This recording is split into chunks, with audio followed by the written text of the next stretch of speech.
blazer with practiced disdain. The membership committee has made their decision. I sat quietly in the oak-paneled office of the Evergreen Country Club, watching the afternoon light reflect off my laptop's screen. The same screen displaying confirmation of my latest acquisition. Your behavior has been deemed unsuitable, he continued, flanked by the committee members in their perfectly pressed khakis and pastel polos.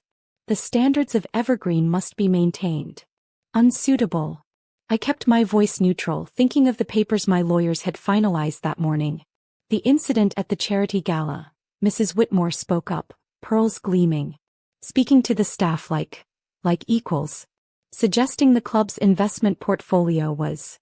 She shuddered, outdated. And your attire, Ms. Bradford added, eyeing my simple black dress, a hand-tailored piece worth more than her annual membership dues. The club has a certain aesthetic. I checked my watch, Swiss-made, discreet, worth more than their cars combined. So my membership is being revoked? Effective immediately, Mr. Patterson nodded gravely. We'll refund your annual dues, of course.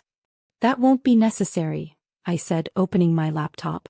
But while we're discussing membership, I turned the screen toward them, displaying the ownership transfer documents. The color drained from Mr. Patterson's face. What is this? Proof of purchase, I replied.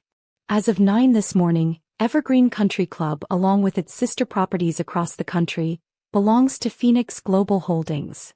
Mrs. Whitmore's perfectly manicured hand flew to her throat.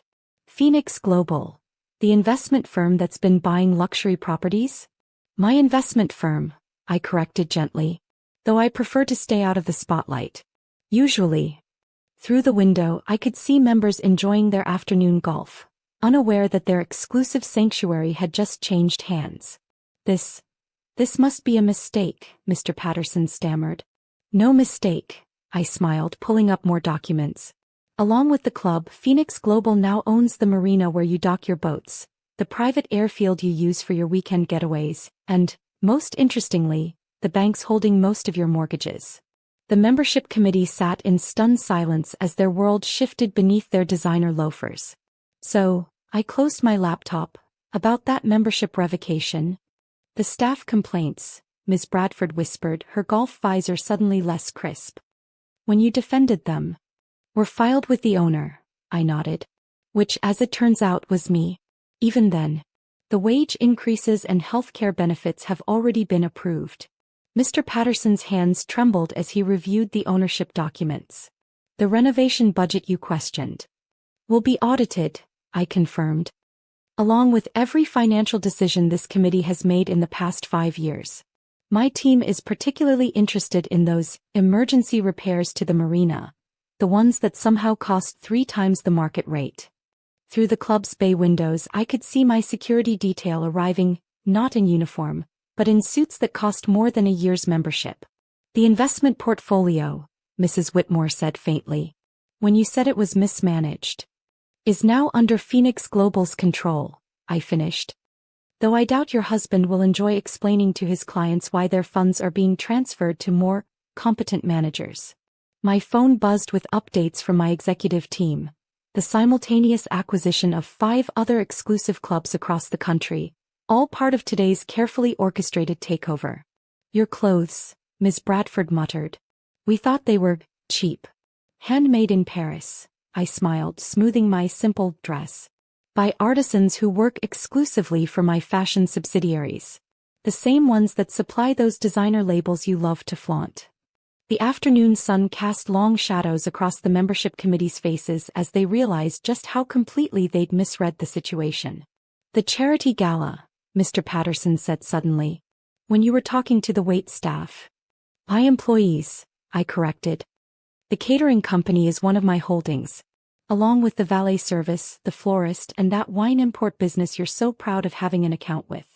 Outside, members were starting to notice the arrival of serious-looking executives in bespoke suits, my management team, here to begin the transition. The membership list, Mrs. Whitmore clutched her pearls. Surely you can't review and revise it? I pulled up another document on my laptop. Actually, that's first on today's agenda.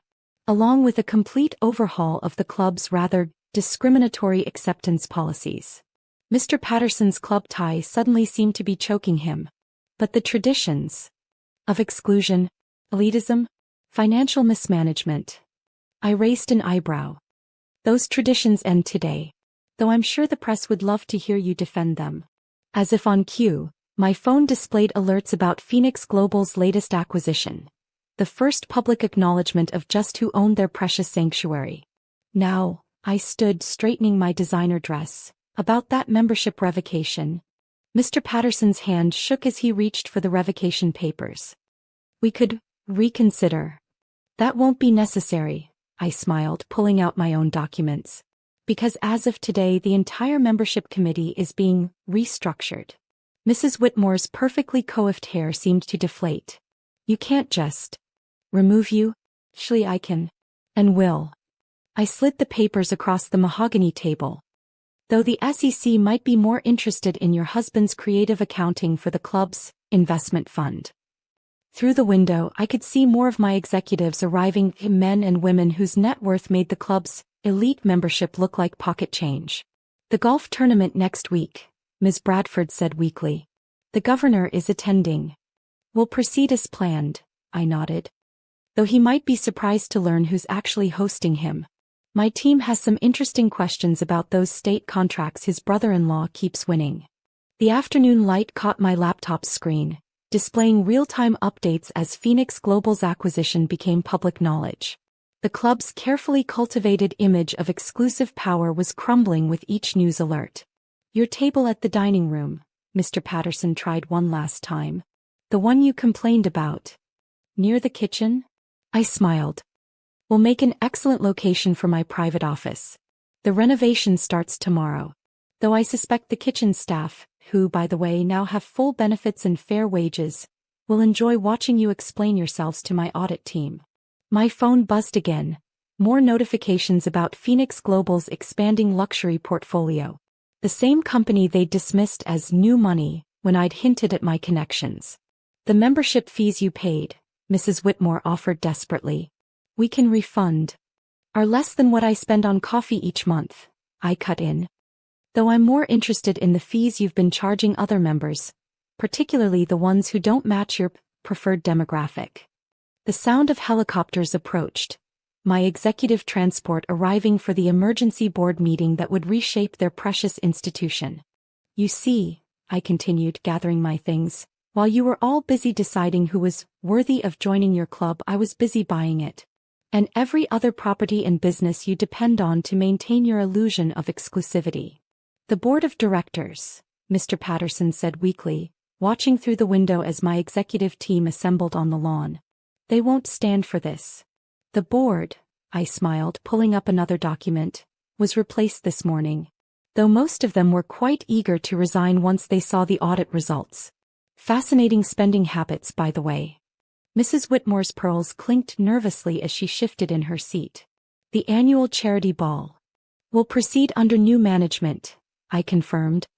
Though the actual charities might finally see more than 10% of the proceeds. My forensic accountants are quite interested in where the rest has been going. Through the club's grand windows, members were gathering to watch as 3 black helicopters landed on the golf course. My private fleet, each worth more than their combined annual dues. The dress code, Ms. Bradford tried desperately.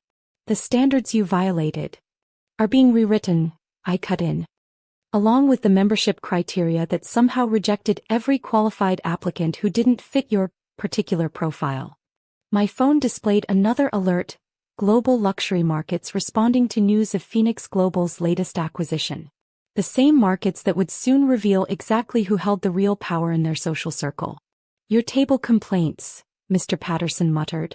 When you asked to be moved from the kitchen area, will be addressed in the complete renovation, I nodded. Though I suspect the current seating arrangement reflects rather poorly on this committee's priorities. Outside, my security detail had taken up positions around the perimeter. The same professionals they'd dismissed as hired help during previous visits. The marina expansion, Mrs. Whitmore said suddenly. The project you questioned is being investigated by my compliance team, I confirmed. Along with several other improvements that somehow cost triple the market rate. I'm sure your husband's construction company can explain the discrepancies. The afternoon sun caught my laptop's screen as more breaking news appeared. Phoenix Global so finally revealed as the mysterious buyer reshaping the luxury landscape. Now, I stood, smoothing my couture dress. Let's discuss the real changes coming to Evergreen. Mr. Patterson's club tie seemed to tighten itself. Changes. Complete overhaul of membership criteria. Financial audit of all accounts. Investigation of discriminatory practices. I checked my phone. Oh, and the immediate dissolution of this committee. Mrs. Whitmore's manicured hand trembled. You can't. Actually, I can. And am. I smiled. Though I'm sure the press would love to hear your defense of the club's interesting membership decisions, particularly regarding those qualified applicants who were rejected for surprisingly consistent reasons. Through the windows I could see my executive team approaching, global power players who made their social circle look decidedly provincial. The staff entrance you insisted I use last month? I continued. Will be renovated into the new corporate offices. Though I'm sure you'll all have plenty of time to find new clubs to join. Assuming any will have you after today's revelations. Mr. Patterson made one last attempt. The other members are about to learn exactly who owns their sanctuary, I finished. Along with their boats, their private banking services, and most of their investment portfolios. Amazing what you can acquire while people are busy judging your clothes. My phone buzzed with another update. Markets responding to Phoenix Global's emergence as a dominant force in luxury properties. So, I gathered my belongings. About that membership revocation. The committee sat in stunned silence as reality settled over their perfectly coordinated outfits. Consider this your exit interview, I said, heading for the door. Though you might want to contact your lawyers. My audit team has some interesting questions about the club's finances under your supervision. The sound of helicopters filled the air as I prepared to leave, drowning out their stammered protests. Oh, and Mr. Patterson? I paused at the threshold. That unsuitable behavior you mentioned? Turns out owning everything is the most suitable behavior of all. Sometimes I mused as I walked toward my waiting